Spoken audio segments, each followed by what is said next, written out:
દરેક સમાજના જાતિ અને જ્ઞાતિ વર્ગ વિશેના લોકોને આવી પહેલ ઉપાડવી જોઈએ, કારણ કે બાળકોનું ભવિષ્ય વિશે જે પહેલ દાઉદી વહોરા સમાજના ધર્મગુરુ દ્વારા ઉપાડવામાં આવી છે તે અત્યંત આવશ્યક છે।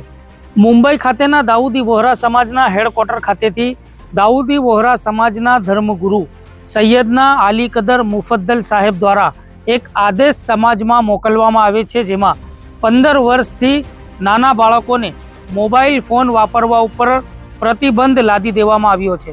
આ સમાજમાં ધર્મગુરુના કોઈ પણ આદેશ બાદ તેનું પાલન કરવું અનિવાર્ય રહેલું છે, કારણ કે આ સમાજમાં જે નિર્ણય મુંબઈ ખાતેના હેડક્વાર્ટર ખાતેથી પસાર કરવામાં આવે તો તેનું પાલન અવશ્ય થતું હોય છે।